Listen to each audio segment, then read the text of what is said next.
Good morning. तर आज आपण बनवणार आहोत बासुंदी. आपल्या घरच्या दुधाची चुलीवर ठेवून दूध आटवून बासुंदी बनवणार. अशा प्रकारे चुलीवर ठेवले. आता ह्याला आपण उकळी आल्यानंतर थोडं थोडं हलवत पूर्ण घट्ट करून घ्यायचं. बासुंदी बनवायची.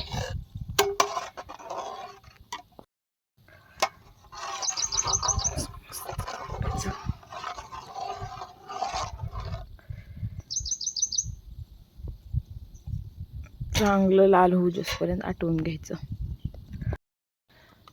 तर उकळी आलेली आहे. आता हे थोडं थोडं करून आटत जात आहे. तर आता ह्याला हलवत राहायचं. हलवत राहिल्याने ते व्यवस्थित हे होऊन जातं, आटून जातं.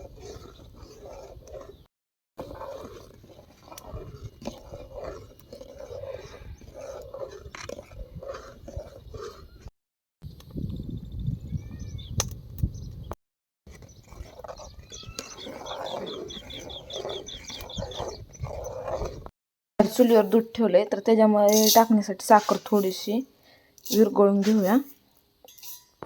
विरघळून घेऊया साखर, म्हणजे बासुंदीला कलरही छान येतो आणि बासुंदी छानही लागते. असं पूर्णपणे विरघळून घ्यायची, बिना पाणी टाकणं. त्या पूर्ण ह्याला असं पातळ झालं पाहिजे. टाकण्यासाठी एक 5 ते 6 बदाम आणि 5 ते 6 काजू मिक्सरला आपण थोडं बारीक करून घेऊया. ते पूर्णपणे साखर विरघळून गेलेली आहे. थोडंसं थंड झाल्यानंतर आपण दुधात टाकून घेऊया. बारीक करून घेऊया. अशा प्रकारे बारीक झालेलं आहे.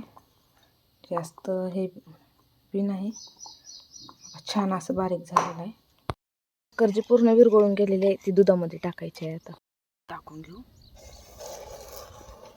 असं छानपैकी बघा, बासुंदीला एक वेगळाच कलर येतो. हे असं पूर्णपणे हलवून घ्यायचं. 10 ते 15 मिनटं मस्त असं हलवून घ्यायचं. तर साखर टाकायची, जेवढं आपल्याला गोड पाहिजे तेवढी साखर टाकायची. आम्हाला जास्त गोड आवडत नाही त्यामुळे थोडीच टाकली. ते आपण जे ड्रायफ्रूट बारीक करून घेतलेले आहे ते टाकायचं.